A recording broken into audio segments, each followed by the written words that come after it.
Hey everyone, how you doing? This is Amon Green, Green Bay Packers all-time leader in rushing, and you're watching Packers Total Access Live, your daily source for Packer content. Go Pack, go!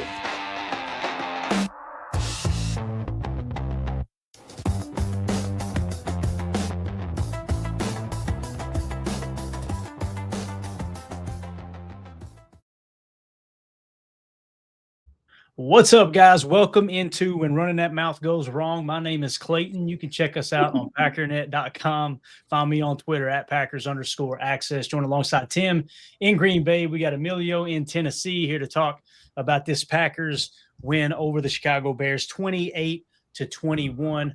Belt to ass. It's a fun game to watch, boys. I cannot wait for 2 weeks to see these two teams lock horns again. I want to tip my cap to the Bears. I do want to do that.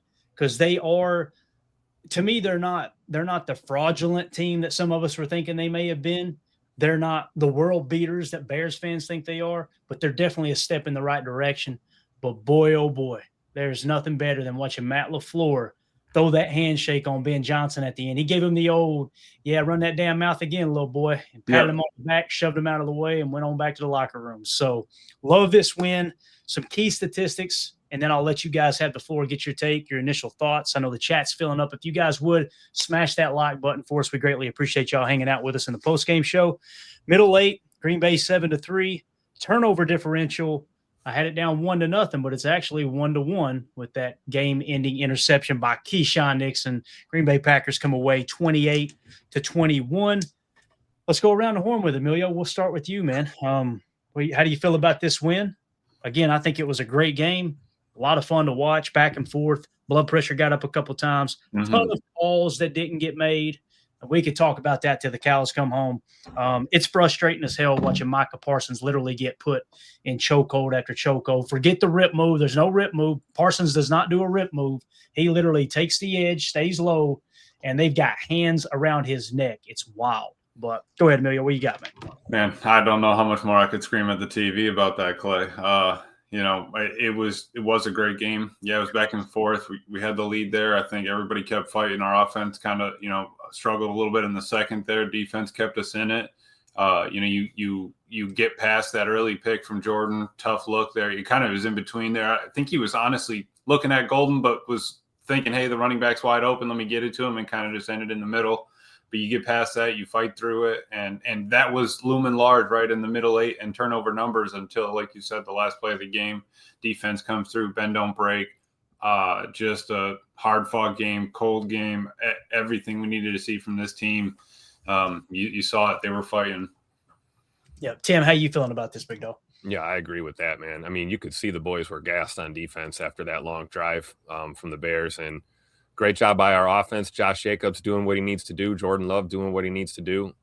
Put a decent drive together, get the go-ahead touchdown, and defense doing what it needed to do, right? Like we said, bend don't break. We're all going to remember the game-sealing pick for Keyshawn Nixon. A lot of you Keyshawn Nixon haters should be apologizing to him right now, but we cannot forget the stop on 3rd and 1 by Kingsley and Egbari, shooting in and stopping that ball carrier. Really tilted the balance there on that last drive for the Bears. Stuck him, Tim. Stuck him nasty. That might have been the hit of the game there, if not a few from Javon Bullard and Edrin Cooper as well. And I thought Quay Walker played really good for his first game back from the Stinger. So pleased with the team. We beat the refs and the Bears today, guys. I'm happy. Absolutely. Happy man. Yeah, and listen, I don't like to talk about the refs. I hate to be the one to have to do it, because if someone doesn't say something, you get these self-righteous fans that are, quit blaming the refs. No, if someone doesn't point it out and it don't get loud enough, it continues to happen. And sooner or later, the league's got to do something about these holds on Micah Parsons. It's absolutely wild. As a matter of fact, I've got the screen grab that I sent out right here just to show you what I'm talking about. And it wasn't just us. It was, you guys remember me talking about the Play Caller podcast? By Jordan Rodriguez. She actually tweeted out, I'm not the type of that should have been a call person, but are they not choking out? She said, whatever. I think she said choking or something like that. Micah Parsons every play. Look at this right here. This was on the huge play where one of the huge plays where Caleb scrambles to the right. How is this not a hold? He literally has him by the throat. and no call. And you can see Micah stopped complaining. Micah's just like, damn, what do I do? What do I do to get a call? It's wild. So, again, that's what you dealt with today. The guy's talking about having to play the officials as well. It's so freaking true. It's frustrating, but also it's a little bit trying to think of the right way to say this. It makes me feel really good about this team that you were able to still go out there and beat the Bears tonight, even though it seemed like every questionable call went again. Was there one call where you felt like, man, the Packers caught a break there? There may have been. I'm just not remembering it. Do you guys remember one call where it was like – I was just pleased that they actually called the neutral zone infraction there on our last touchdown drive, because that surprised me. I thought they were going to try and take that one on us the way the game had been going. So congratulations for the one call that you guys got right.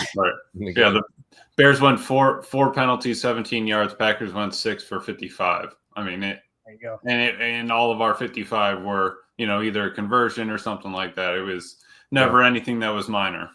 Yeah.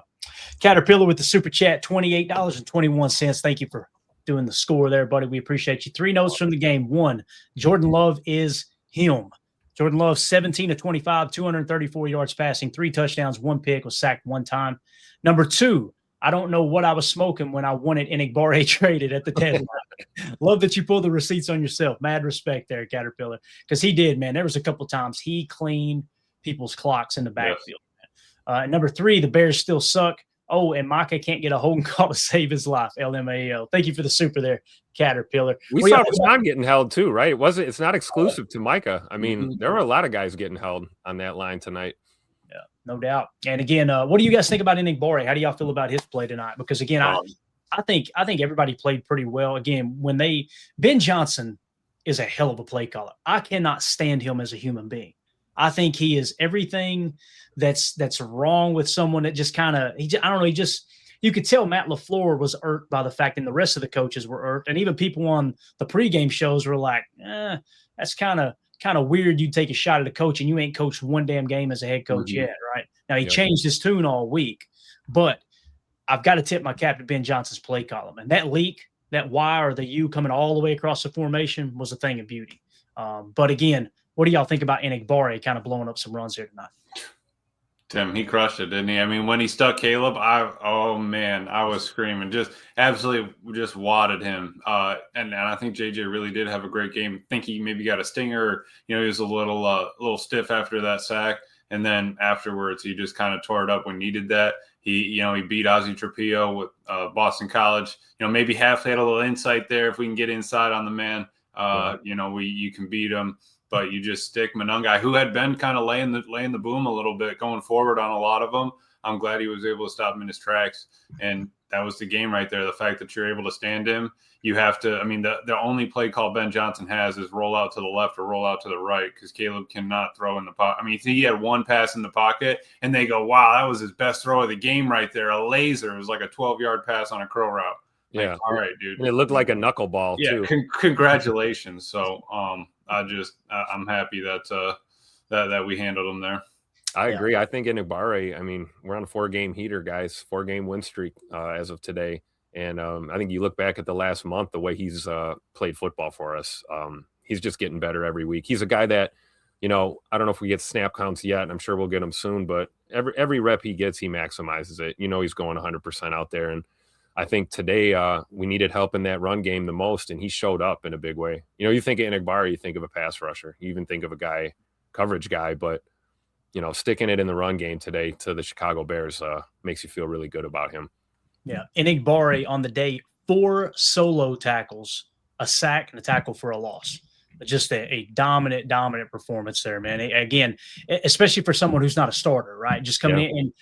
And it's easy to go, well, how come Micah wasn't having that kind of success? How come Gary's not having that kind of success? Enigbare coming in with fresh legs after these guys are gassed on those long drives is another reason, right? But again, great game from Enigbare. And Micah was the sacrifice on Enigbare's sack. I mean, he came in, crushed and pinched in on the tackle there, just looped it open for Enigbare.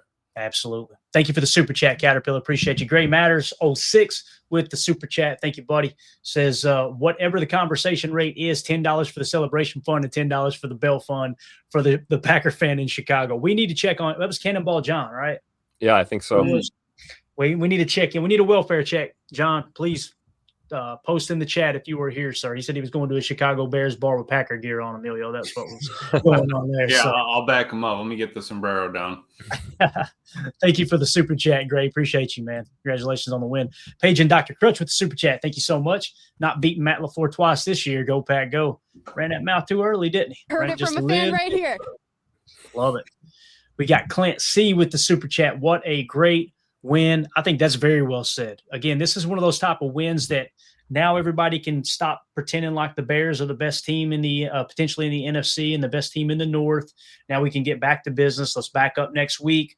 Let's go out, focus on going 1-0 again, and then go back into Chicago 2 weeks from now. I think we're going to have a little bit of Chicago's number. The adjustment that Ben Johnson made in the second half, Hafley has that on tape now, right? So now there comes a point, guys, where the play caller and the OC, or in this case, Ben Johnson, who is the play caller and the head coach, he's got to look up and go, okay, we've shown them this, we've shown them that, we've shown them this, we've shown them that.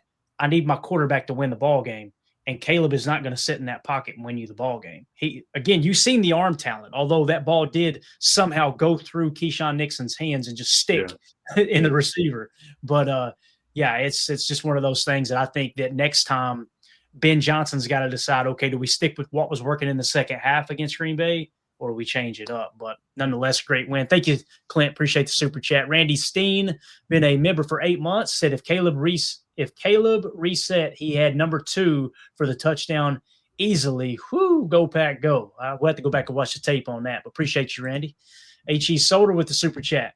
You knew what type of day it was going to be like when they took the Evan Williams strip off the board. That was such a weird call. Like, yeah, the fact that they wrote it incomplete, right?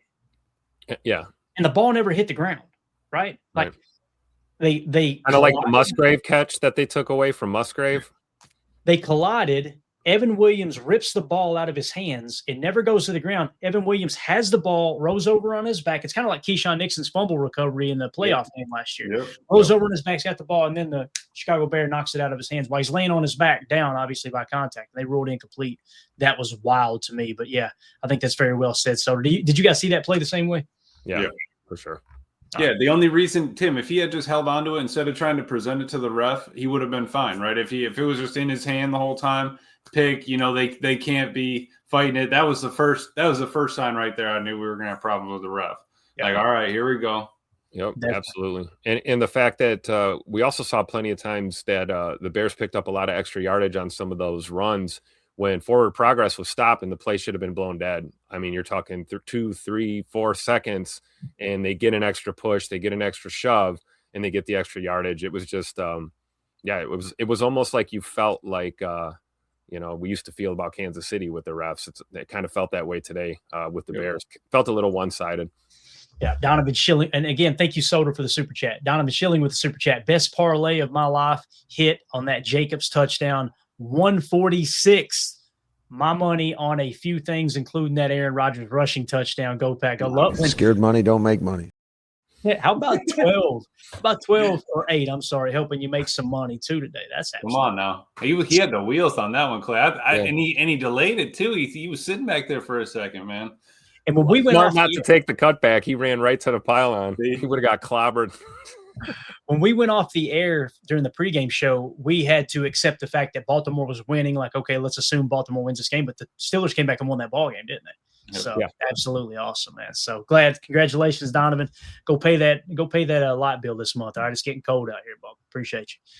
And we got Doug with the super chat. The game chat we had between Chris, Joe, Nick, and St. Bates, my nickname, all right, was stellar. Love the collab we had going. Good stuff, man. Good stuff. Thank you for the super. Appreciate you. And we got King Tron in the house with the super chat. Buy new luggage for that BTA to take home Chicago. Built to ass. BTA. Know what I'm saying? No, love it. That's going to be I know that's a short flight back home, but that's going to feel like a long flight, I believe. Get ready to go. Get ready to go. Hope you brought an extra carry-on for that L. Carry it back home. King Tron with another super chat.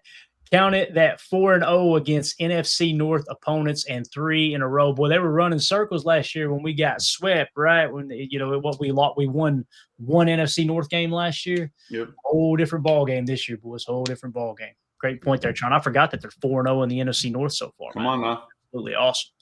Goose with the super chat. Good to see you, Goose. He says, "Isn't it against the rules to push a runner?" It used to be, Goose, but they changed it. If you're talking about assisting the runners, what he's talking about, right? Right. Behind. It used to be, and I wish they'd go back to that rule. For the longest time, the league had to abide by that rule. So now you get a lot of the stats that are kind of unfairly inflated today as opposed to back in the day. But yeah, you're allowed to assist the runner now, which I hate. I hate that rule. And I've noticed that too. Did you notice how there was somebody that went on the ground, nobody touched him, and Coop stood over and was going to punch the ball out, and the official blew him dead. And yes, without being contacted. And that's why Cooper was doing that. That was a know the rules moment. Exactly. We know the rules better than the officials, apparently. And he looked at the official like, what the hell? But boy, oh boy, if they stack up their running back and we got 5 defenders holding them up, they'll let that thing go. They'll let it Oh, yeah, 20 minutes. If they're pushing and shoving, he's still standing, I'm going to let that thing ride. It's like – And I'm just this bad of a person. If I'm watching the officials allow them to do that, you know what I'm doing? If I'm in the backside of that pile and that runner's there, I'm going to be honest with you, man. I'm not proud of it, but this is just the person I am. I'm going to raise my foot just enough, and I'm going to take my cleats right down the back of that calf as long as he's standing there. And you just, hey, you want to keep driving us? I'm going to drive you, but I'm going to cut that shin all to hell, and we're going to take you to the ground is what we're going to do right here. I'm telling you, that stuff drives me insane, man. Absolutely insane. But, again, when you see a pile – literally get stood up, stopped for 3 seconds, and all of a sudden a big hog molly comes and hits him from behind. And now, okay, the play's back on. Get away from me with that crap, man. Hate it. Absolutely hate it. Jerry with the super chat. How about Musgrave?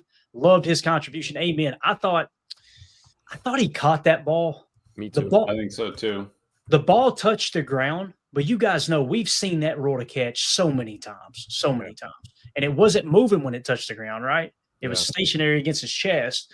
But I thought Musgrave had a good game too, man. How'd y'all feel about Musgrave's performance? I thought he was, I thought he was a dog. He running those routes, got separation, got held on that one a little bit. They get away with it, don't get a call. He's balling out there. I don't think he got as many snaps. Let me see if I can pull him up there. But I think he still had a pretty decent game for where we've had him at, Musgrave. Yeah, I've got his stats our right. tight ends had a great game today, actually. Wiley looked good out there. Fitzpatrick too. Yeah, they all put a nice game together.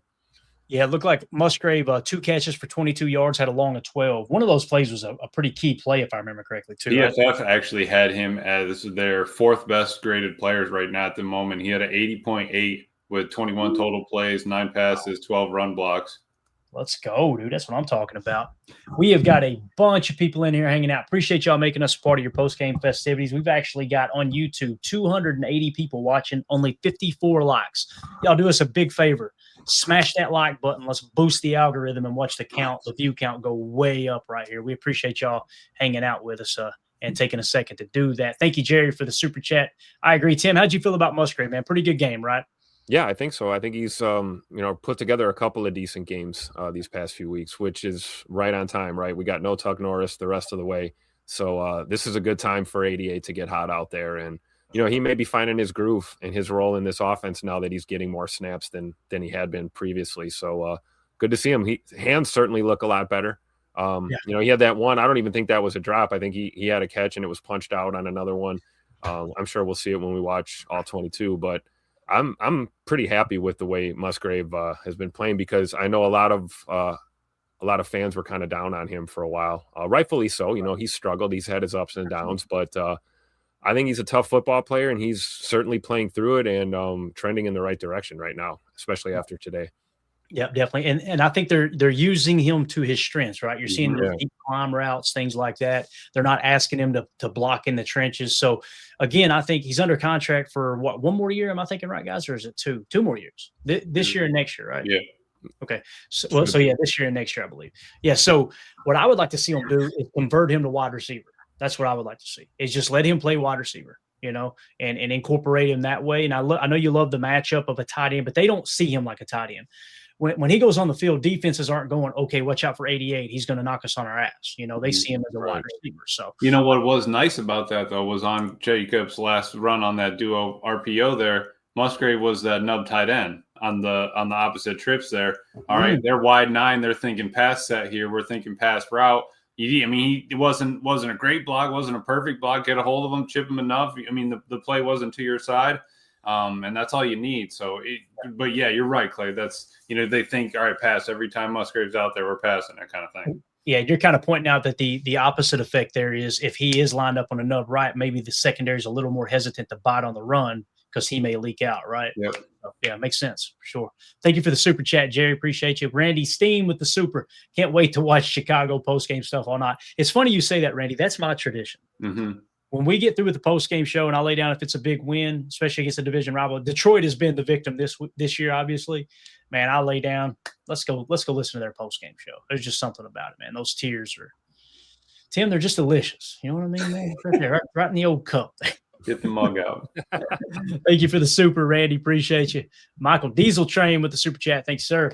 Jaden Reed is that dude, and we have not seen how to use Musgrave. He is an asset in the right way. Huged up, kind of what we were just talking about. But Jaden Reed, boys, he played limited snaps, right? That's why we seen Bo Melton out there. Did we see Matthew Golden at all? Yeah, a couple times. snaps. Okay, He might have been the target on that Jordan Love pick early in the game. Might have been it's either to Golden or Chris Brooks, I think, on that. Right. I want to talk about that because go ahead, Emilio. What's your No, I was just going to say I had Matthew Golden on 5 snaps on PFF. Okay, so they wanted him as a backup, right? Let's get Jaden Reed back out there. Blah blah blah. They probably put him in the game. Maybe either didn't like the way he felt or, hey, let's don't push it. Let's get Bo a snap. And how cool was it seeing Bo Melton catch that touchdown pass? Mm-hmm. It's just absolutely awesome. So, so with Golden, that target, the way I seen it, and I know Jordan got raked over the coals, it's almost like a Texas combo, right? We always talk about Texas, right?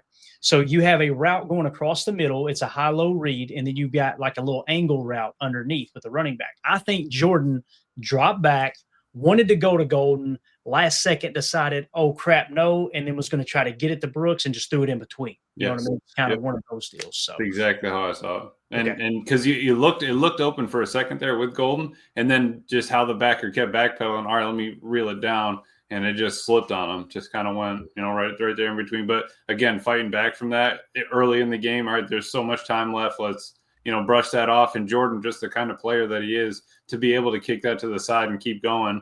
And then put up 3 tutties, no problem, and we're off. Yeah. I like to Michael's point about Reed. I like the fact that first play of the game, we're going to Bird. And we went to him early and often to get him, involved and, get the wheels turning, even with him being on a snap count. I feel like every time we saw Reed on the field, I feel like we got a high-quality rep out of him. Yep. I mean, he looked good on some of those jet motions. We saw him carrying the ball. We saw him making catches. Looked like a guy that hasn't missed, the last few months of football, really. He looked pretty good to me out there. Tim, to that point, 25 snaps. They have him at a 74 flat grade right now, 17 pass, 2 runs, 6 run blocks. He was tearing it up. I love it. Yeah, so his stats on the day, Jaden Reed, 4 targets, 4 catches, 31 yards, and he also had 2 carries for 22 yards. I mean, you're talking about when he touched the ball there, so you had what?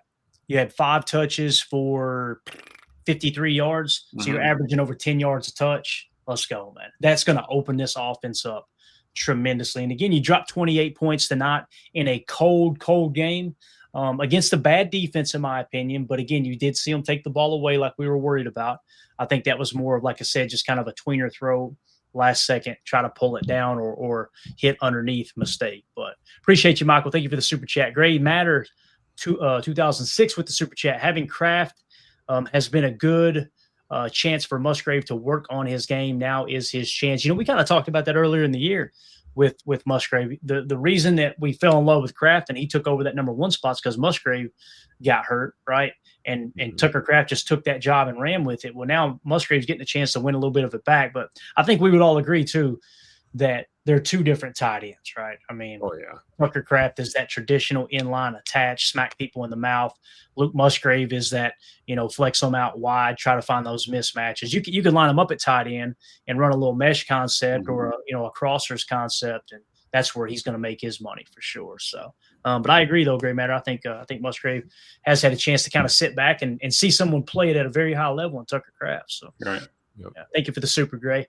Hardy the Prophet, been a member for 14 months, says, hey, Clay, I don't see that Bears fan that was talking poopy on your post last week, and I posted his receipts on X. Kind of funny, is he gone? It's amazing how they disappear. I mean, they just gone. Now I will tell you this, Hardy. We're gonna do a Victory Monday tomorrow, and at some point I'm gonna do a live stream, and it's gonna be all receipts. We got the Recebos bookmarked. All right, I'm telling you, I look like a damn librarian, librarian, librarian. I look like a librarian over here with all these bookmarks. I'm just telling you, man, they are loaded to the gills. So I'll try to do that in the afternoon tomorrow. We'll just do literally a bookmark episode of PTA, and it's going to be a blast. But yeah, if you run him down, Hardy, send him my way, man. Send him over here. Tell him to hop into the post game show. We haven't seen any Bears fans in the post game show, have we? Y'all seen? Get ready to go. Oh, okay. Maybe not. Thank you, Hardy. Appreciate you, buddy. Boz with the super chat. Thank you, Boz. Congrats on 7,000 subs. Tell your friends about PTA nerds. I think he's calling us nerds, which is right. 100% correct there. Totally true. Yeah. It's funny how the term football nerd is considered a compliment in my house. I was just going to say that's like the best compliment we've gotten tonight. Thanks, Boz. Yeah, definitely. We cracked 7,000 subs, and we are rolling. It's all because you guys continue to, first of all, watch the show, hit like, obviously sharing the stream with people. I mean, we got a bunch of people in here right now, and thank y'all for smashing that like button. We got up to 123 likes, 267 watching live. Got over 500 on X right now too. If you just jumped in, take a quick second, smash that like button for us. We greatly appreciate it. Thank you, Boz. You're the man. H.E. Soder with the super. Is there a reason that Matt LaFleur went so heavy running left in the second and third when it wasn't working? Right side seemed to be getting much better push. It's a good question, Soder. I didn't like how they opened up the second half personally. You went 3 and out. Who would like that, right? Yeah. But it's just one of those things for me that if you come out and you try to run the ball in the second half, right out of the gate, and I'm talking specifically about one, specific drive. But if you come out and you try to run the ball and it don't work, I'm like, hey, we should have passed there, right? If you come out and pass and it falls incomplete, well, why didn't we stick with the run? I fall guilty to that as much as anyone. I didn't specifically notice anything about which side was working better than the other personally. I do feel like the Bears were really selling out to the run with their front seven, but they were keeping a shell over the top most of the day too. So it's like that was – how many times did you see Jordan can to a run? Right. Or can to a different run. Like maybe we had something, to a side and he didn't like what he saw. I felt like that was happening a lot, that he was just changing protections and changing blocking schemes with some of those cans, and we just stuck with the run. Yeah. And again, I think it was a good call game. I mean, you had Josh Jacobs, 20 carries, 86 yards and a touchdown. Jaden Reed, 2 carries, 22 yards. Manuel Wilson, 3 for 10. So you finished the day 26 carries, 117 yards. I think you averaged more per carry than the Bears did, and the Bears have one of the best running games or running offenses in the league, obviously. So Josh Jacobs definitely got the running game going. Boy, there was a couple cutbacks Josh made. It was just like, holy cow, man. What a phenomenal football. Yeah, when he put his foot in the ground on that last run there to get him set up for his rushing touchdown, and you got 3 dudes around you, you put your foot in the ground, you got to get north at some point, and he did it. And I was just taking a peek. It looks like middle right, they have him at 7 attempts for 32 yards, and then they are it does look like the average on the left side was a little bit lower. We did attempt it a few more, but we also had a couple of the, like Jaden Reed's explosive came on the right, with the end around coming on the right side. So that's maybe why the right side looks like it had a little bit more yardage, but got it. Thank you for looking that up, man. Thank you for the super chat, Soder. Appreciate you. Josh Martin with the super. 1 year, big difference. 1-5 last year in the division to undefeated this year so far. Was a lot closer game than I expected. Thank you for the super, Josh. Yeah, this is kind of what I expected, as I said in the pregame show. It just felt like one of those games, and like I actually said, if you may be able to beat them even with a -1 turnover differential. Like I felt like we're the better team, but they take the ball away. And if you turn the ball over, it's so hard to win, but you still probably win a close game. Obviously, the line was setting at 6.5. Packers covered with 7 points. So Vegas was all over it. How do you guys feel about that? Did y'all expect it to not be that close, or did y'all feel like that's kind of played out how the way you expected there? Oh, I thought it was going to be a close game for sure. I was actually surprised that we got as many points on the board as we did. I think I mentioned that in the pregame that I thought maybe it'd be kind of a grinder, 17-14 type of game or something like that. So we'll take 28-21 all day. But I had a feeling we were in for for a nail biter for sure. Got it.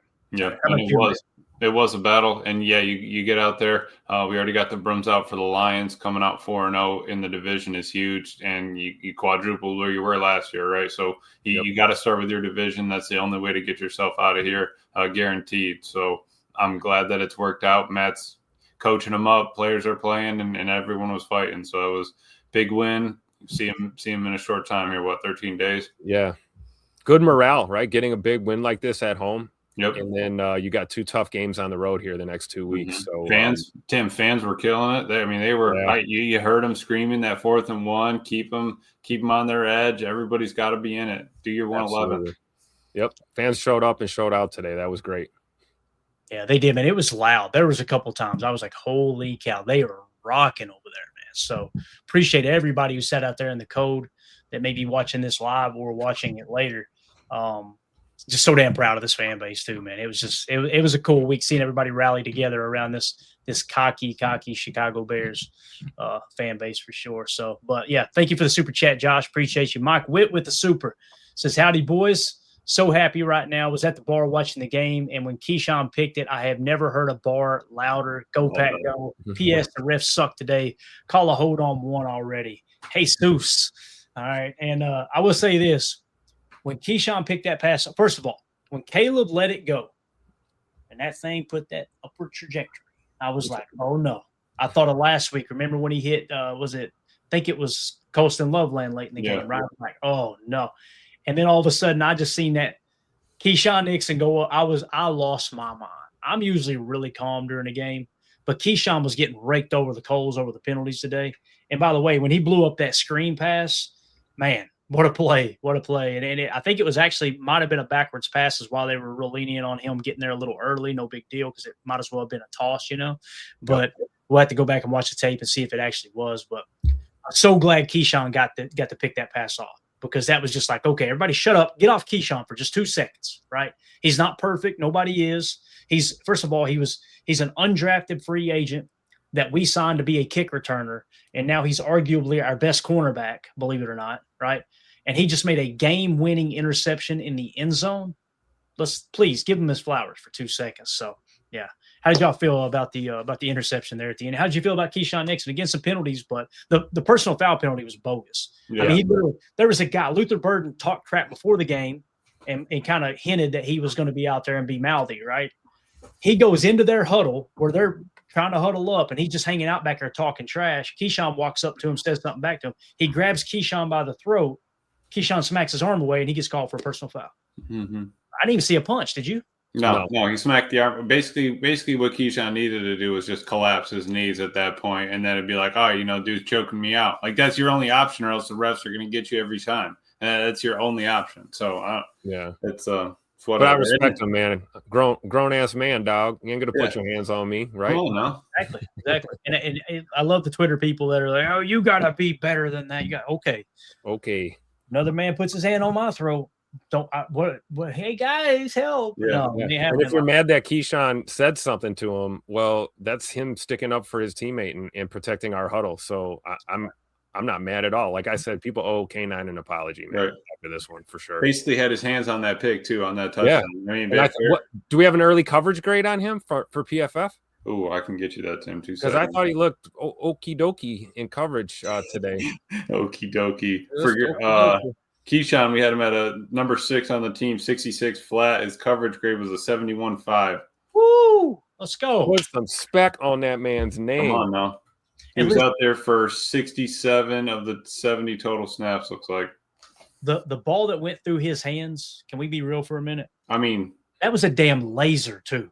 Like, did you see the spin on that ball? That's what we're talking about with Caleb with a generational arm talent. Like, that was a cannon shot that if it's thrown, 5% less, Keyshawn probably picks that pass off. But it literally goes right through his fingertips and just lodged in the chest of the receiver, essentially. But yeah, I'm with you. Again, I'm not saying Keyshawn is a great cornerback and he doesn't deserve any criticism, but man, did he step up when it mattered the most today. So Randy Steen with the super chat. I wonder if Bears fans like throwing on 4th and short. Yeah, that's the Ben Johnson effect, right? Welcome to the Ben Johnson club. So Let's see here. We got one more super chat, and then I'm going to show the handshake. We'll talk about that in a little bit. Dark Arts Poker with the super. Thank you so much. Jaden F. and Reed, what he means to this offense. Amen. I had somebody in the YouTube comments yesterday tell me that basically I was full of crap when I said Jaden Reed was the best receiver on this team the last 2 years. I guess you're forgetting the drops. You talking about the drops that were charted by PFF and picked up by Warren Sharp on Twitter and blasted out as if Jaden Reed was a horrible receiver. And then we go back and look at the drops, and the drops that were being marked were diving attempts and passes that were off the mark and him having to reach behind him and everything. Like, anybody who watches the Packers knows Jaden Reed has great hands, but arguably the best hands on the team, to be honest with you. So he's going to be huge, man. Once we get him back into the fold 100%. Anything else y'all want to add to Jaden Reed here? Yeah, I mean, if you're still reaching back, to rookie year, nitpick stats to make your judgment on the way Jaden Reed plays football now, I don't know what to tell you. Bird is a valuable weapon on this offense, and I'm with you, Clay, man. I can't wait to see him 100% back in the fold, getting more snaps. I'm assuming week to week they're going to give him more snaps and more reps and work him back into the fold today. Yeah, definitely. What a dog. Missed him. Glad he's back. Just another thing to have at this offense that's explosive. I mean, you get him, you get Dobbs, Christian, and Reed in the trip set 2 times on a 4th and 3rd and 1. You get Christian on the quick slant the first time, and then the second time, or the deep cross on the first time. Second time, you got him on the quick slant. Christian being number 2 because you have to worry about Jaden Reed underneath. So it's just he helps this team, man. I'm glad he's back. Yeah, no doubt about it. Thank you for the super, Dark Arts. Appreciate you so much. So here is the clip of the handshake we'll throw out here real quick. And again, we're just going to play it once. I got it at 50%, so you can truly appreciate it. That's what I thought. And, of course, we showed the clip. This is what Ben Johnson had to say back in January. Let's play it one more time in case y'all missed this. I love that they clipped that on TV, too. That was perfect. Yeah, that was perfect. Oh, I was fired up that they did that. Here we go. Dan Campbell, Kevin O'Connell. You're talking about 2 guys that are up for Coach of the Year awards as the season ends here. And to be quite frank with you, I kind of enjoyed beating Matt LaFleur twice a year. What a tool. Oh my God. Oh. That's how it started. Here's how it's going. We're going 50%. Watch Matt. You're going to look him in the eye. Matt with the Jordan tongue waggle. Yep. Watch this. Look, yeah. Yeah, get the hell out of here. Yeah, with the last touch, too. Yeah. Come on now. Love it. Absolutely. Matt said, I already started the plane for you. No worries, bud. I told him to get that thing warmed up. He gave him the old, the hell out of here. Mm-hmm. Boy, what are you doing? You know what it reminded me of was Marcus Freeman after the Pitt game. Same thing he did with the Pitt coach who had been running his mouth all week. He just gave the guy tried to dap him up and hug him, and he just, I got to go. I'm going. And they asked Marcus Freeman after the game. They were like, what'd you think? Handshake? I wanted to go celebrate. Yep. That's all. I just want to go celebrate. Love to see it. Love to see it. All right, here we go. Josh Martin with the super. Watson is our number 1 wide receiver. What was Golden's stats? Golden only played 5 snaps, had 1 target. It was counted a target in the box score, but we kind of talked about what we thought there. I kind of felt like Jordan started to throw it to him and then thought about throwing it down to Brooks and kind of threw right in between them both. But, yeah. But Matthew Golden with 5 snaps, Wicks with 6. Yeah, I was going to say, what happened there? Tay Wicks not getting – and I don't think Wicks had any targets either. Did he get any targets? No, looked like 4 passes. I don't see any targets, 2 run blocks. So that's interesting, isn't it? So there's got to be some reason that obviously we've seen Bo Melton out there running – Bo had 9 snaps. I think what was the key was Fitzpatrick had 30, Wiley had 22, and Musgrave had 21. I think we were in a lot of 12 bouncing back and forth, and you kind of just lose, you lose that third receiver, especially with Jaden Reed coming back. Jaden Reed had, I lost him, 25 snaps. So you just run out of places for people to have snaps at that point. Right. I want to give this press conference a chance here real quick. We're at the 40-minute mark. I wanted to hear Matt's opening statements, but you guys know how low it is. Every time we do this too, the viewers just fall off because they can't hear it. So maybe I'll try to amp it up for everybody tomorrow. So Yeah, so in terms of Watson being our number one, let's talk about that for a He's second. the best to ever play this game. I'm sorry. It's too easy. It's I love it. So it depends on what you mean by number one, Josh. You know, some people, when they say wide receiver one, that just means he's the best receiver on our team, right? Well, okay, that encompasses a lot of things. When I think wide receiver one, he's a wide receiver one. I think of people like Randy Moss, Terrell Owens, right? Jerry Rice, these people that you have to account two bodies for them almost at all times. I don't think Christian's there yet. Now, is there an argument to be made that he's our best wide receiver? Yeah, I can understand that, right? But I look at that whole are they our best receiver based off of how they maximize their opportunities. And to this point in everybody's career of all the receivers that are on the team, I feel like Jaden Reed has had the most success on a per snap basis. But Christian Watson this year, guys, dang, this is different Christian Watson. I did not expect him to come out faster, better, stronger, more equipped. And we expected his hands to be better because he was going to be limited on what he could do with the ACL in the offseason. But boy, Tim, this dude, man, he's playing lights out right now, man. You heard it from his mouth, man. Scoot told the media the day that they opened up the window and he was back at practice, and they asked him, well, how does it feel to get back out and give him? He said, hey, man, I never stopped grinding, not once, since the surgery and rehab and everything. You know, no days off, and the hard work pays off. I mean, you want an example, there it is. And I think you're seeing that. You know, we talk about Jaden Reed coming back, limited reps and making an impact right away, very similar to how Christian Watson came back in his first action, limited snaps, and was effective right away. It just shows that the hard work pays off. And, you know, Scoot showed up a little bit bigger, bulked up a little bit this year, able to take those shots. I don't think we're as worried about him with contact and things like that. So I think Scoot is that man right now. And I'm hoping that we're able to get it done and just go ahead and get him locked up for the foreseeable future here before we go into next season, man, because I don't know if he's going to play on that existing sweetheart contract we got him on right now, right? Yeah. Emilio, I got a question for you, Emilio. So Watson was graded out as a top 10 wide receiver coming into this game. Mm-hmm. Do we have his grade for this game yet? For this game, yeah, he would actually be graded out number one on our team, 44 snaps, 21 pass, 23 run block, and he had an 83.6 offensive grade prelim, 83.6 passing, 57 run blocking. They're cutting on my man's run blocking, but we all know that he can block and that he's a grown-ass man now. And hey, listen, if he grades out, if that prelim holds at 83, he's going to be top 5 probably by tomorrow. When we look at the grades across the league, he'll be a top 5 receiver in terms of PFF grade. And again, it's not. I believe they man him up, man-to-man, zero coverage. Oh man, I was screaming at my TV when I saw that pre-snap. Even one high over the top on the second one, like, dude. You cannot give that man a quick slant. That's like me having Clay. That's like me having a 99 Excel, 99 speed on my man, and I just hit him with a little out and up, and it's over. Just tap the button, give it to him. It's too easy. Tap the button and grab a drink while it's in the air. Come on now. Yes, I understand. So, yeah, Watson's numbers again tonight, 4 targets, 4 catches, 89 yards, 2 touchdowns, a long of 41. I mean, he just continues to catch everything thrown his way. Appreciate everybody that jumped in. Just had a bunch of people climb in here on YouTube. Thank y'all for making us part of your post-game festivities. Do us a big favor, smash that like button on your way in, crack open a cold one, and enjoy the show. We're going to dive into the playoff picture here in a second, which is going to be a lot of fun. So we get an update there. Again, thank you for the super chat, Josh. We got Mike Witt with the super. And watching the last month of Packer football, 55 needs to be getting more playing time. He has been so much more productive than Rashawn, in my opinion.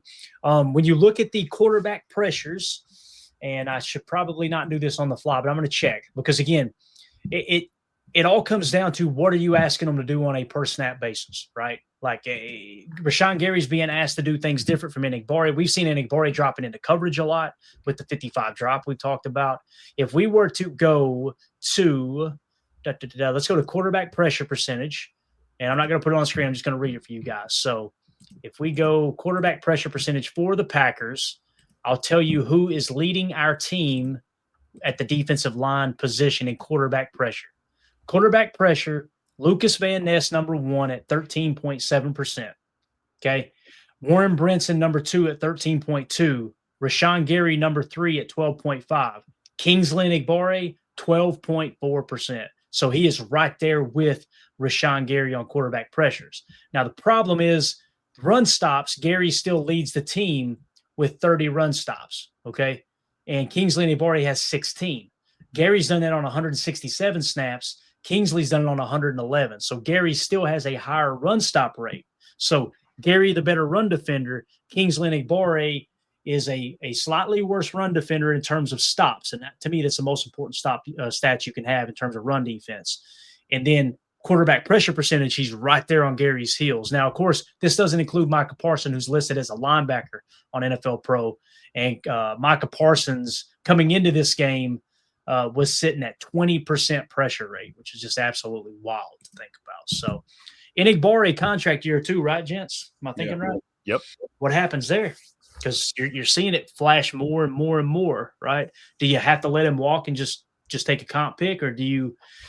I wouldn't consider him great. Would you guys consider him good or great? What's your opinion on that? Pretty damn good right now. I mean, going back on the last, like you always say, try and take a 4-game saturation, right? Yep. And again, not starting, not getting starting reps, but maximizing every snap that he plays. So I don't know. I feel more comfortable answering that question towards the end of the year. Yeah. See how it looks the next few weeks. But I'm with you, Clay. I definitely agree that you're not in a situation where you can overpay him. But I'd hate to see him walk. And honestly, with what he's putting on tape now, he'd probably get snatched up pretty quick in the free agent market. So it's kind of a tough spot to be in. That's where the comp pick would come in, right, Emilio? That if somebody did pay him a significant amount, you get a comp pick. How do you feel about it, man? Would you consider him good or great? Yeah, I'd probably say he's still good at the moment, but man, he's been coming up big for us. And you remember he's coming off that knee sort of tweak thing. We thought he was going to need surgery. He didn't, strengthened it. My knee. Happy for him, right? Because to be able to come back from like that without having to go through a surgery or anything, he's really stepping up. And it doesn't at this point right now. Everyone's a Packer. We're past week 8. You know, we're gonna just keep our head down. This is this team for this year. I'm gonna let Kingsley do his thing and just keep that rotation going on the front lines. You know, Micah can't do it by himself, or Sean can't do it by himself. You need everybody out there. You see Sorrell sticking his nose in there. And with LVN out, you need everybody to step up. So it's just something that's going to have to be. I think at the moment, though, Kingsley's good. Like Tim said, we'll see at the end of the year where he's at. Yeah. Biz 1987 with the super chat. Typical Bears game, lesser team hanging around. Go Pack, go. Yeah, these division games, man, you got to kind of throw the records out the window. We say it all the time, right? When we play the Vikings again, they hung 37 points on somebody today. The Vikings did. Yep. That's not a slam dunk win when we go to Minnesota and play them, man. It really isn't. Division games are just a different beast, that's for sure. But thank you for the super. Appreciate you, buddy. Randy Steen with the super. Anyone mention the car crash between Coop and the running back? Let's talk about that, because I almost tweeted this out. I thought it was a rule that the running back can't lead with the helmet. Did they change that rule? Because I remember there were no several. player can lead with the helmet. Right. And isn't it amazing how if a defender does it, boy, totally yeah, that's the flag automatically. Yep. But the fact that he came in there and led with the crown of the helmet, I thought that there was a rule change there years ago, but maybe they just stopped emphasizing it, or maybe they removed the rule. I don't know. But yeah, that was a tough one to watch, man. I hated it for Coop because he's going in there playing with proper technique, and he just not expecting a running back to use the crown of his helmet as a weapon. You know? I think he lucked out because most of that shot kind of hit the face mask, that kind of area of the helmet. So luckily, Coop's not concussed at all. It looked like that Oakley tab on the top of his visor just snapped off. Yep, see you, buddy, gone. But my man Bull diving in there, setting him up.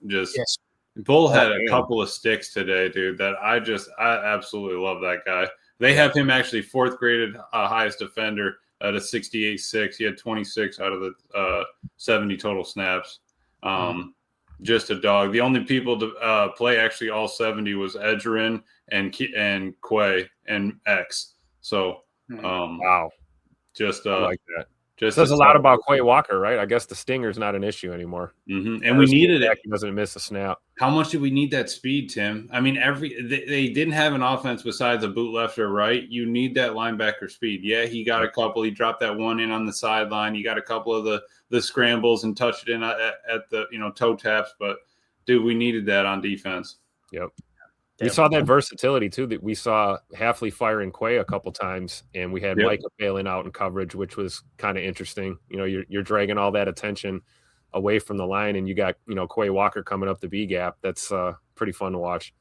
Yeah, definitely. Again, Randy, thank you for the super chat, bub. We appreciate you. All right, I'm going to play the audio one time through.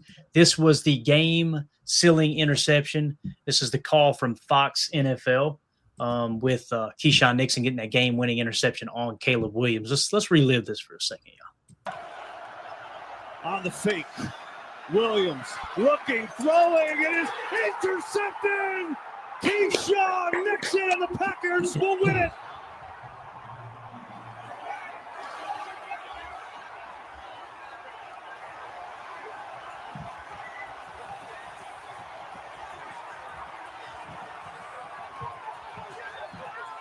I love that Parsons went over to him too, got in his face, pointed at him. He pointed back at him.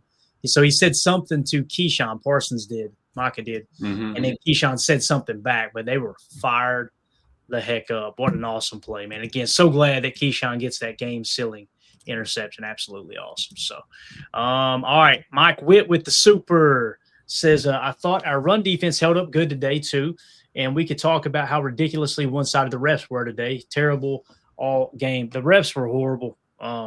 So bad, man. I'm so glad we won, so we wouldn't be sitting here going, if we had that call go our way or that call go our way, we'd be, you know what I mean, sitting there talking about how that could have been the difference in the ball game. But in terms of the run defense, they got theirs. Don't get me wrong. I mean, we held them. They had 32 carries, 138 yards rushing, right? DeAndre Swift, though, 13 carries for 63 yards, a long of only 8. Kyle Monangai, 14 carries, 57 yards, a long of only 9. Okay. Caleb Williams, 4 carries, 15 yards, a long of only 6. Luther Burden, 1 carry for 3 yards. And my God, did Carl Brooks about steal that man's soul. Did you guys see that on the Luther Burden? A little Tom trap? Yeah. I came up off the chair for that one too. I was like, oh my gosh. I bet Luther Burden in a split second saw his life flash before his eyes when he seen big Carl Brooks in the not even in the gap. He was in the backfield just standing there like, where you going, little fella? You saw the slow-mo, Clay. Like he like kind of was reading right, saw the pitch come left, and his eyes just opened up like, dude, I'm about to eat this kid. That's absolutely awesome, man. So, in terms of the run game there, again, they didn't get one explosive run.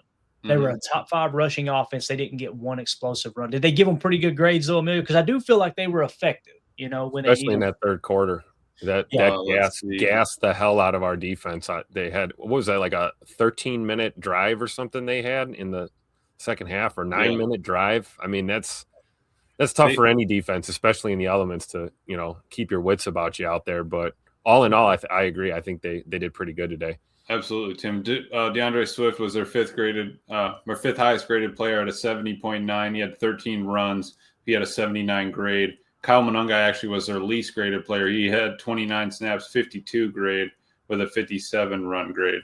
But I do think that they were kind of cruising. We still beat them out in yards per carry. I think we were at 4.5 or 6, and they were like 4.3. So we still beat them out, though they did have more yards than us on the ground. Nice. Got it. Thank you for looking that up, Bob. Appreciate it. Thank you for the super chat, Mike. We appreciate you, sir. All right, let's go through the box score real quick, and then we'll take a look at the playoff hunt. If you guys would smash that like button, we almost cracked 1,000 live viewers just now. If you guys would just take a quick second, hit that like button if you haven't already. Thank y'all so much for hanging out with us. All right, so Jordan Love, 17 to 25 for 234 yards passing, 3 touchdowns, 1 pick. He was sacked 1 time for 14 yards.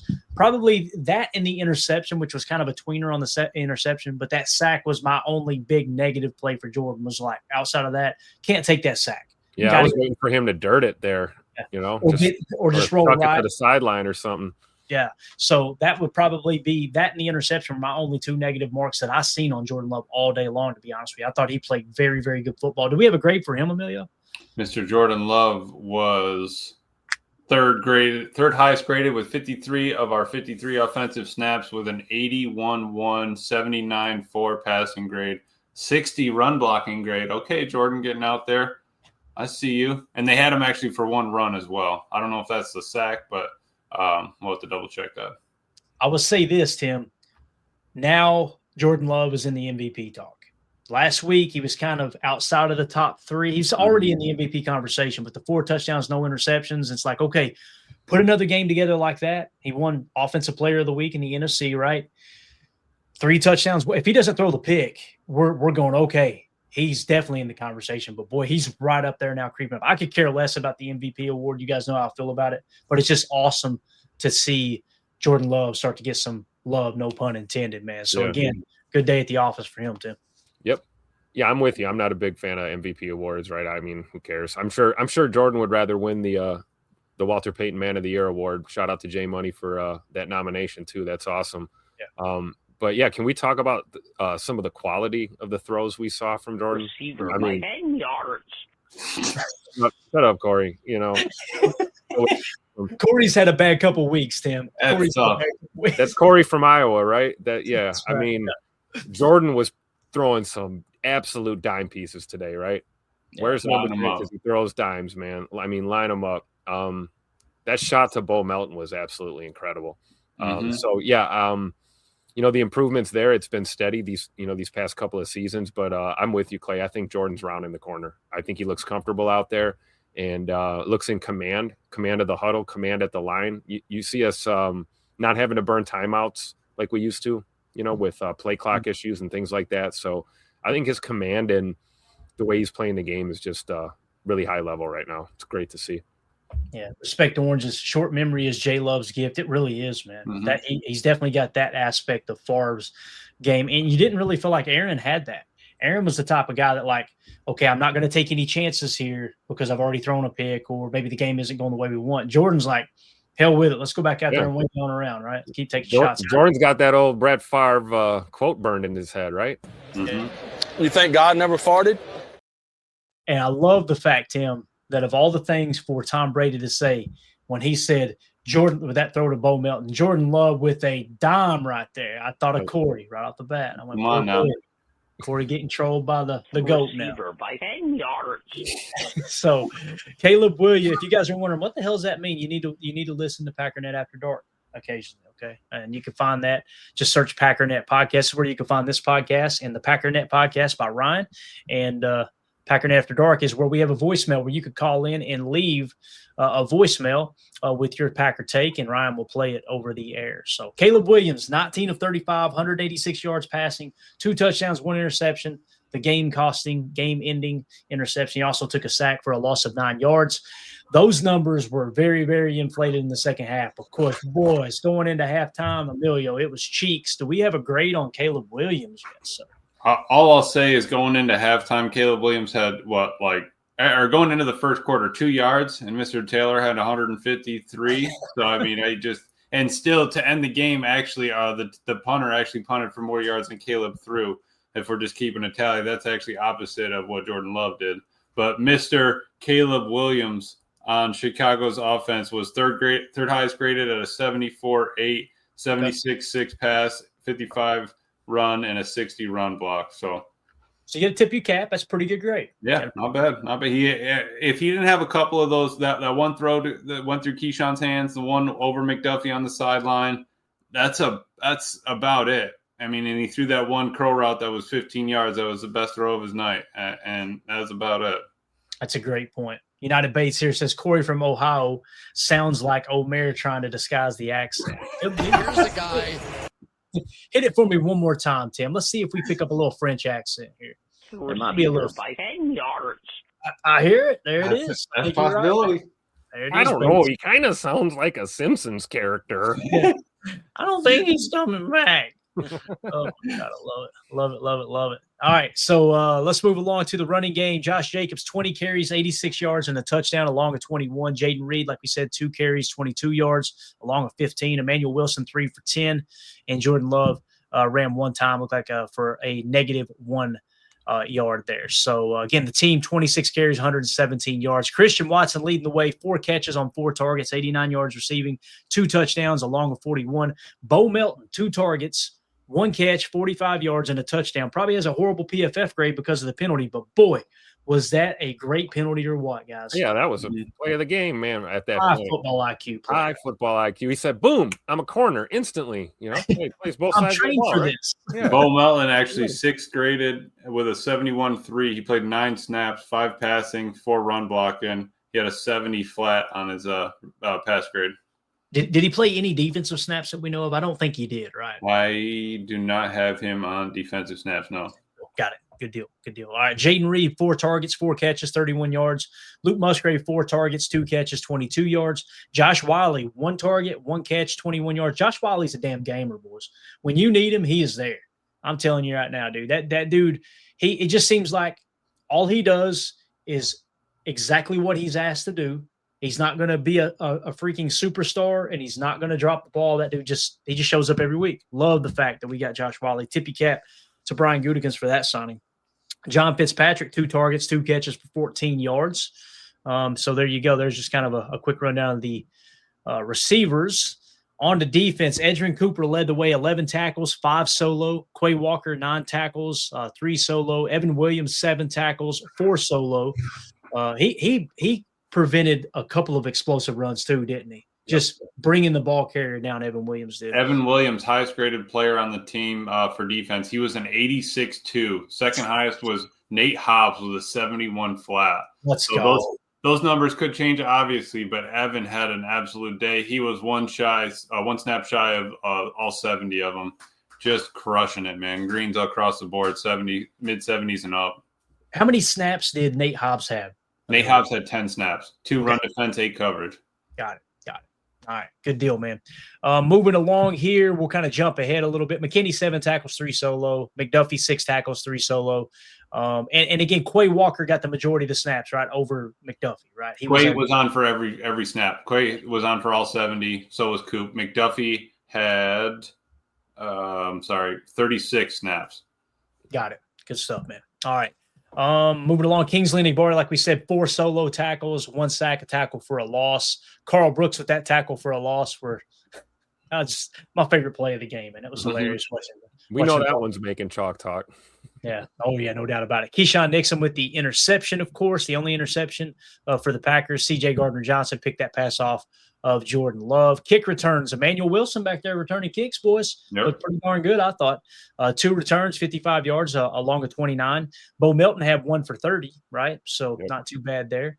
And then Romeo Dobbs, again, I love him at punt return, guys. I know I'm probably in the minority there, but I am so comfortable watching Romeo Dobbs make a decision on whether to fair catch or not and whether or not he's going to catch the ball. I feel so good about him returning punts. Like he did on that one, he let it drop right on the 10, and it went into the end zone for the touchback. Just, heads up play and sure-handed back there too. Mm-hmm. Yeah, definitely. All right. And then Brandon McManus was 4 for 4 on all the extra points. I know he had the kickoff out of bounds, right? Big mistake there. But it is what it is. Daniel Whelan, 3 punts, 145 yards, 1 pin down inside the 20 with a long of 55. He is just so clutch, man. He's so money. And it sucks that arguably the best punt of the day, it was Matt Orzik got called for a hold, right? So that but they got that hold, but they missed everything else, Clay. Yeah, right. I'm sorry. That was such a cheap holding call too. Dude, and on some of those That's with the Mike, one they call, like, wow. Tim, I saw right on some of those with Micah kicking his leg out because Micah got past him. You kick your leg out times 2, and the ref's like, oh, no, that's not tripping. You kidding me? That's a normal block. I love throwing my leg out to do that. Like, absolutely wild, man. And it's wild because you look on the replays on a couple of these, and the official's like right there. Like, it's literally happening right in front of your face. Like, how are you not seeing that? Right. It's so true, man. Howling Whataburger. Y'all got a Whataburger down there in Knoxville? Clay, but they just got one. They just opened one over like Turkey Creek. Is it open? Yeah. Oh, yeah. I might be actually making a trip over there tomorrow for Victory Monday. I don't know. Let's go, dude. This won't Come on now. I need to make a trip down there and try it. I still have never had a Whataburger. I don't even know how to say it. Whataburger. How do you say it? I thought it's a Whataburger, but it's hard to say, right? Tim, say it quick. Whataburger? See, it sounds like Tim saying Waterburger, and I can do that. But if I say Whataburger, I sound like an idiot. So I don't know. Anyway, I don't know. I'm not a doctor or an English teacher. The Cooper hit was earth-shattering. Thought Watson was clutch in the cold. Agree with all that. Not sure what the profile pick is there, but agree with all that. Emilio, you seen this profile pic here, bro? That's you know what? I'm not even gonna get into that. That's Jacobs. That's Jacobs territory. I'm not even messing with that. All right, that's why you guys need to watch on YouTube as well. I'm not gonna lie, I was faded. I ain't gonna lie, I was faded. Like, So yeah, the Cooper hit we kind of talked about, right? It was earth shattering, and Watson he's just clutch again, man. Let's go ahead and get the framework put together for that extension for him next year, man, for sure. Yeah. So thank you for the super chat there, Howling. What a burger! I think we got it that time. All right, let's get into the playoff hunt here, Tim. You ready for this, big dog? Let's talk about what's just happened today. So Playoffs? with all the games that have already finished up here, okay, and I'm assuming we're just waiting on the Sunday night game now, which is going to be the Chiefs and the Texans, which really don't matter. Here are your updated playoff seedings. Let's start in the AFC. You've got the Denver Broncos with the number 1 seed, the Patriots with the 2 seed, the Jacksonville Jaguars with the 3 seed, Aaron Rodgers and the Pittsburgh Steelers, the number 4 seed at 7-6, so they take over the AFC North now. The 5 seed is the Buffalo Bills at 9-4. They came back and beat the Cincinnati Bengals in the snow up there in Buffalo. The 6 seed is the LA Chargers. They play tomorrow night on Monday Night Football against the Philadelphia Eagles. The number 7 seed is the Indianapolis Colts at 8-5, although Daniel Jones did go down with a big injury today, looking like his season may be over if they haven't already announced that. They may be awaiting the final test there. So there's your AFC look. Now let's get to the important stuff. In the NFC, the LA Rams defeated the Arizona Cardinals, so they are officially the 1 seed at 10-3. Your Green Bay Packers are now the number 2 seed in the NFC at 9-3-1. They're also at the top of the NFC North. The Philadelphia Eagles are the number 3 seed before their game against the Chargers tomorrow. Let's say the Chargers beat them. Nothing changes. The Eagles are still the number 3 seed, okay, as that sits right there.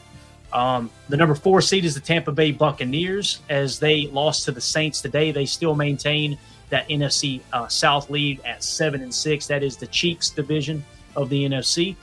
The number 5 seed is the Seattle Seahawks. How about a 10-win team being the number 5 seed? Isn't that wild to think about? Think about that, Emilio.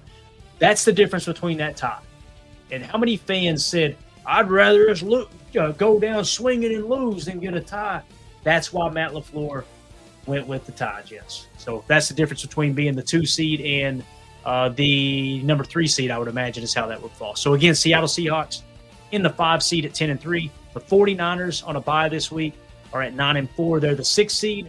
And the Chicago Bears now drop to the number 7 seed at 9-4. What's your all's thoughts on the playoff outlook right here? We'll start with you, Emilio. How do you feel about the NFC here and how everything's shaping up? Yeah, kind of lining up like a battle like last year. You get the first win against Chicago, you might see them in the future. We kind of knew that was coming, but you just got to take care of your business in what's in front of you. We're going to get a perfect test next week against the Broncos, number 1 seed over there, see what happens, see how we handle that, playing cross-conference. Come right back, play the Bears again, then you got another cross-conference with the Ravens, right? Then we got to finish it up against the Vikings. So it's all coming to a head right now, man. I think we're in great shape. This win was huge. Keep that ball rolling. I think everybody needs to remember to put respect on Matt LaFleur's name in the month of December.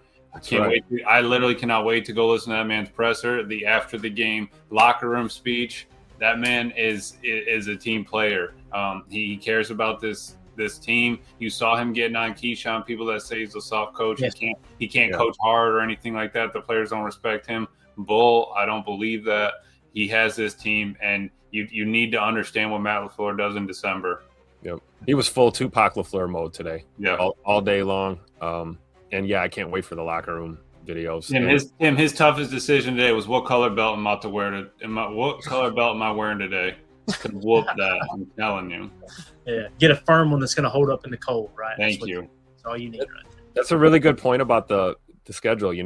I'm actually grateful for how the schedule winded up, fell into place this year, because this Denver game is going to be probably the toughest game we've played in a while. This is a tough opponent. This is late in the season on the road, up at Mile High. This is going to be a tough environment to play in, and a great primer as you try to grind out your season and win this division and, clinch your playoff spot. So there's a lot of really good teams in the NFC that we haven't seen.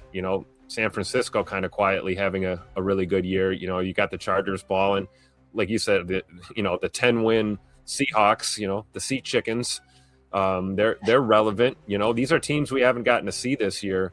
And, getting a team like Denver that's going to, Sean Payton and those boys are going to bring it. And that's going to be a real good challenge for this team. And, help us kind of see what we're made of, just in case we do have to, in fact, go on the road in the playoffs this year.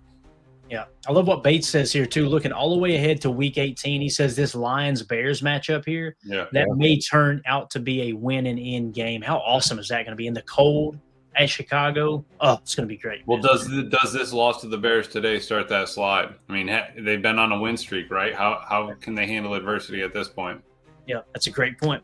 Very good point. So let's look ahead to week 15 now. All right, let's just take a quick gander here.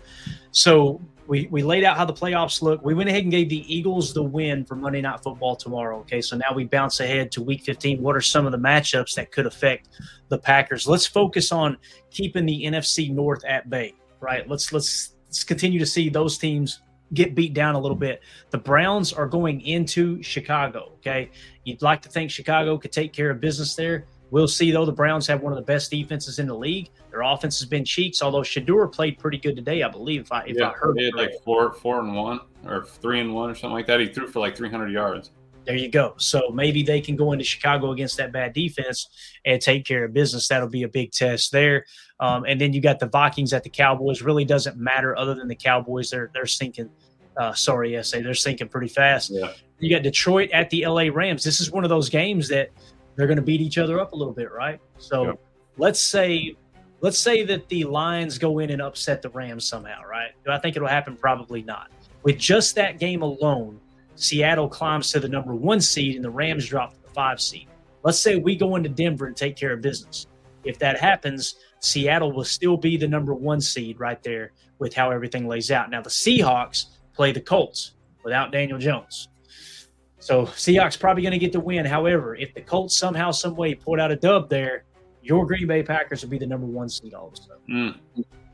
There were fans calling for Matt LaFleur to be fired. Yep. And they're literally playing for the number 1 seed right now. I pause for dramatic. Sit your butt outside. We've got to stop doing that. We got to stop doing that. As a fan base, it's embarrassing as hell when we get so emotional like that. But let's say the Broncos do beat the Packers, and keep in mind, I had this as a loss in the preseason. I felt like the Broncos would have the upper hand at home against the Packers. Let's say that happens. The Packers would drop to the 7th seed, and with the Bears beating the Browns, they jump back up to the number 2 seed. Okay, so that's how quickly things can change here. As we talked about, if the Packers were to lose against the Bears tonight, we can flip it right back around next week and jump right back in the lead of the North. But if you go out there and take care of business, you're going to hold on to that number. You'll actually climb into the number 1 seed if the Colts could win that game. But the Seahawks win, you're still sitting there in the number 2 seed. So obviously we are Browns fans next week, right? We're also, I think we all agree, right? We want the Lions to beat the Rams next week. Would we agree with that? Or there's some hesitation there. I think I'm on my own. I'd almost rather them be out. Just go ahead and knock them on out. So say the Rams win that, and then they would be the number 1 seed. Sure. I'll still take a home playoff game. I don't really care if we get the first round. Yeah, it'd be cool if we got the first round bye. I just want a home playoff game. Got it. Tim, you with him on that? You'd rather see the Rams win? I kind of do. I understand. Completely understand, man. Plus, you know how much I love the Detroit Lions and their fans. I just want to see if they lose a couple more, do the paper bags come back out? Like is right? Is it, you know what I mean? Like I'm just wondering how long they can hang on. Talk to Lions fans, that never happened. They don't even know what you're talking about. They swear they have them in the back seat, Tim. They're still in the car. We just don't bring them into the games each time. Yeah. It looks like the majority of the people are saying they want the Rams to win too. So that's hilarious, man. All right, let's see what Spud Magic said here. Hey, Clayton, you really called that too about everybody was on Matt LaFleur, but now look at us. Yeah, and it's not about saying I told you so, or it's just again just simmer down now. Everybody just calm down. There's a lot of football left, right? That's what blew me away was how it was so quick to like. There may come a time, and I even said that. I said, listen, guys, we may look up in 3 weeks and go, the Packers offense has sunk out of the top 15. and we're missing the playoffs, as bad as I hate to say it, there's a conversation to at least be had there. Like, okay, LaFleur, we need to see a big turnaround next year. I'm not opposed to that kind of conversation, but calling for a man to be fired when you had the third best record in the NFC at the time, it's a wild thought for me. So You do that, you're going to get your ass kicked in that. So week 16, Packers are going right back to Chicago. So let's go back to week 15 and say we do lose to the Broncos and the Bears take care of business. We go back in week 16, obviously. If the Packers get that win over Chicago, bang, we're right back to the number 2 seed, right? However, if we lose to the Broncos and then split with the Bears, the Packers are back down to the 7 seed. So again, we can lose the next 2 games and most likely we'll still be in the playoffs. Remember what I said, you can lose 2 games from here on out. We still haven't lost a game since I said that. So you got a little bit of cushion here. I want to see them go down to Chicago and beat them way worse than they beat them here tonight, obviously at Lambeau. So with that, you think the refs were one-sided tonight? Wait till we hit Soldier Field in a couple of weeks. All right. And remember, like Bates pointed out, that was the officiating crew. He talked about this in our Patreon group. That was the officiating crew that typically leaned towards the home team all year long, like 66%. I think it was a 60% win rate for the home team. Of course, I guess they did win, right? So that continues to go up. Although penalties, I already closed the box score out. If you guys have that information, throw it out there. Last I checked, it was like the Packers had 55 penalty yards and the Bears had 15 or something like that. So yeah, Bears were 4 for 17. We were 6 for 55. There you go. Got it. Appreciate it. Seth Ruder with the super chat. I can't wait to sit on the toilet for Victory Monday and bear down. There you go. That's what I'm talking about. Like somebody might have had some Hooters wings tonight. Uh-oh. Yeah. Appreciate the super. You sure you didn't get something from McDonald's with Caleb? It's his next stop. No, you can only get that when you roll out right, Tim. That's it. But. So another matchup there in week 16, kind of looking ahead at how everything lays out. You get the Rams and the Seahawks have to play, so they're going to beat each other up a little bit, right? That could potentially be the 2 best records in the NFC when they face. So that's going to be a fun one to watch.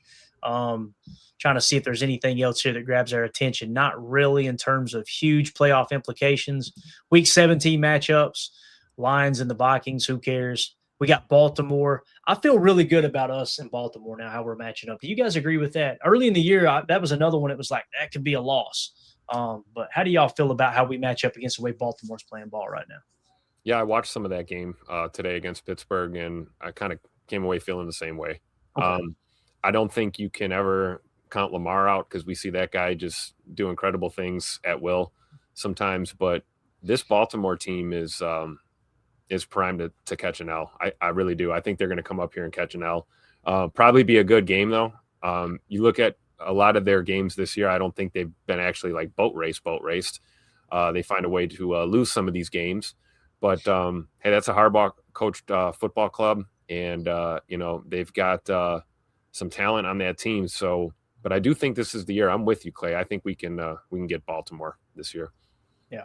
We got Caldwell Corner in the house. Says I speak for all of us when I say the Bears still suck. Everybody do me a big favor. Click on Caldwell Corner if you want to grab your phone or whatever else you got handy. Go to Caldwell Corner at the Caldwell Corner on YouTube and make sure you sub to Carson's channel. It's awesome content, and he's a great follow on IG as well. So make sure you hit him up on Twitter too. Somebody had mentioned in here, I think it was maybe it wasn't Bates. Here we go. Spud Magic said Chicago is going to have to watch out for the Niners. They are no joke. As you see here in week 17, Chicago travels to San Francisco. So that could be another loss there. So let's say the 49ers pull that one off, right? The Packers, they would still be the 3 seed there if we before we play the Baltimore Ravens. But if we get the win there, obviously, looks like the Bears would still hold tight there with the number 3 seed at the moment. Then we'd be Lion fans in week 18, huh? Correct. As Tim, you're going to have to get on board for that one, sir. Okay?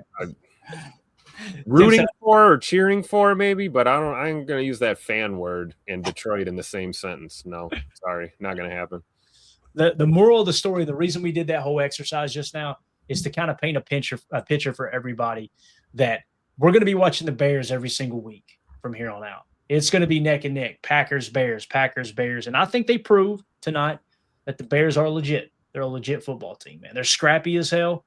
If they had a quarterback who could play quarterback, I'm telling you right now, man, that's a whole different ball game tonight. And he has gotten better from last year, but still, that first half was just horrible, absolutely horrible. So, all right, Seth Ruder with the super chat. Musgrave, not enough to overturn. Williams was a pick. K9 got choke holder, and refs sucked. Didn't matter. Caleb sucked more. There you go. That pretty much sums up the entire game. That's the game. Yeah, you could put that literally in the ESPN, the right below the box score for the game recap. Just put that right there, copy and paste. You're good. So, on top of that, Troy Taylor had more yards than Caleb Williams. Over. There you go. All right, boys. Anything else y'all want to hit on before we get out of here? Anything else? Great win. I cannot wait for Victory Monday, dude. It's gonna be awesome, dude. It's gonna be awesome. So we will definitely go live. The plan will be somewhere around 8:30 or 8:45 a.m.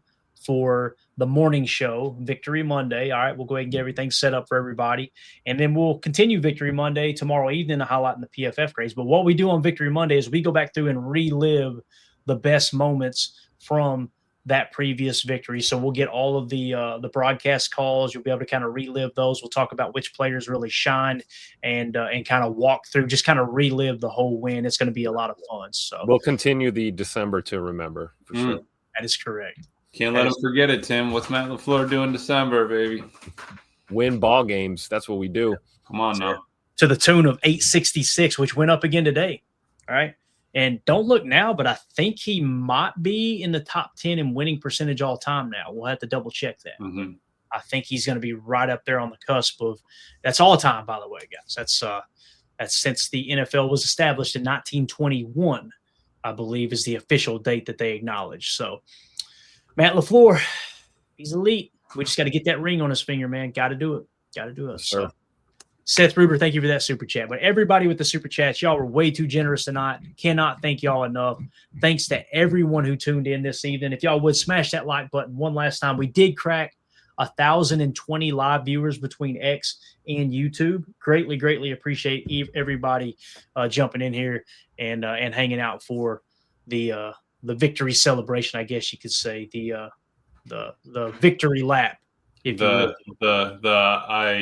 I had a great time beating the Bears 2 times a year sort of feeling, Clay. That's right. That is right.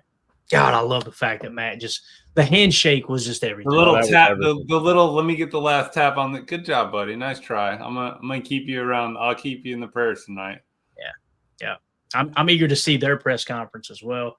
And like I said, go and watch all the Bears post-game shows. But if you guys would do me a big favor, everybody hit like, subscribe, click the bell icon. If this was your first time tuning into the PTA post-game show, make sure you hit subscribe. Hop in here with us tomorrow for Victory Monday. We'll also have a show tomorrow night, and I'll go ahead and start diving into the tape tomorrow, putting together Chalk Talk, where we will actually do a film breakdown of the 10 to 15 most important plays from this huge victory over the Chicago Bears. And the best way to support what we do here at PTA is join our Patreon group, patreon.com/Packer Fan Total Access. For Victory Monday, we're going to be giving away an autographed card tomorrow, a rookie autographed Jordan Morgan card. Really nice card here, man. One of those the shiny ones that they say are really, really nice. So we'll be doing that. And again, if you're a member of the Patreon group, member on YouTube, we just put everybody on the wheel and give you a piece of the memorabilia from my personal stash here at the house. So